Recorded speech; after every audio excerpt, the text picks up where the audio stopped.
The superheroes have disappeared and the bad guys have begun to notice. It's up to you as one of the sidekicks to fight back in Sidekick Saga.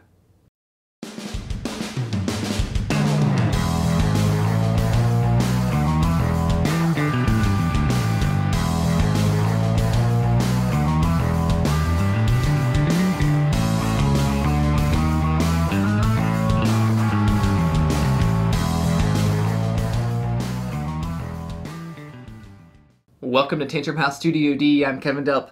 Today we're looking at Sidekick Saga. It's a 1 to 4 player co-op game. It's being published by Return to Subroutine and designed by Richard Saunders. Let's look at the prototype components. There's books, character cards, tokens, and more. There are 2 main ways to play: Skirmish Mode using the scenario book, or the story mode. Several issues are in this game. I look at the Skirmish Mode so I don't spoil anything from the story mode. Setup will be different depending on the game you'll be playing. Players will choose their characters, you'll place out the location cards, and other cards and items. Here's an overview of the game. Each game consists of 3 acts: a morning, an afternoon, and an evening. And within those acts, there are multiple turns, and a turn consists of a bad news phase, a sidekick phase, a combat phase, and an end phase. On a turn, the least interesting sidekick reads the bad news card or cards and resolves the text. Then they reveal the next villain force and marking effects with peril numbers. Then comes the sidekick phase. You can move first, and then draw a location card at your location, unless there's a bad guy on top of it. Then you can decide to be in hero or secret identity form.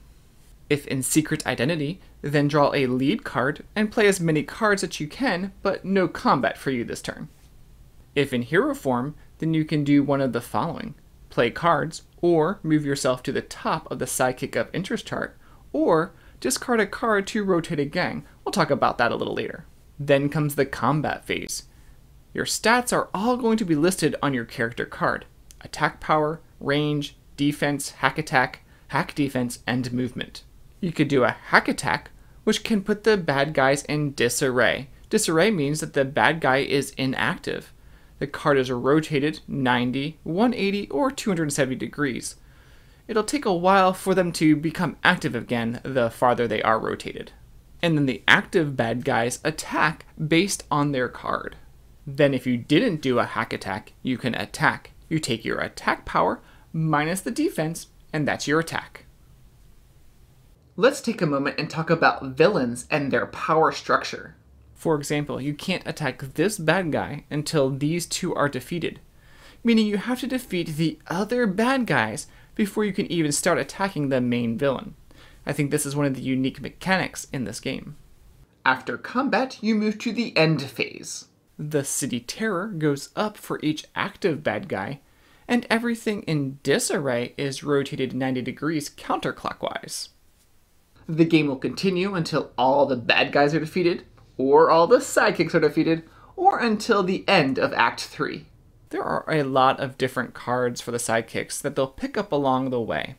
There's one-shots, and items, and leads, and ongoing effects.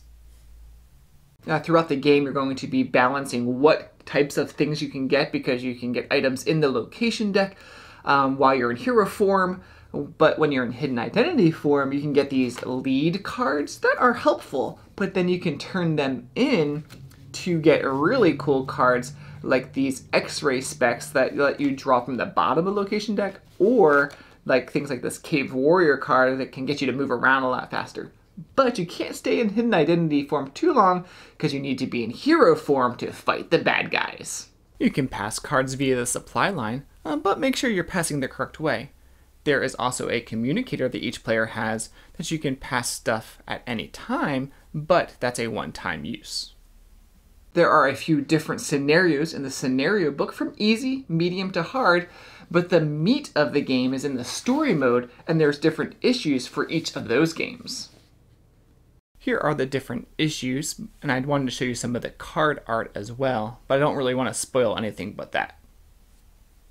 And all the characters are a little different, and I believe new ones will be unlocked in the different story issues. Also, I think you can even create your own characters.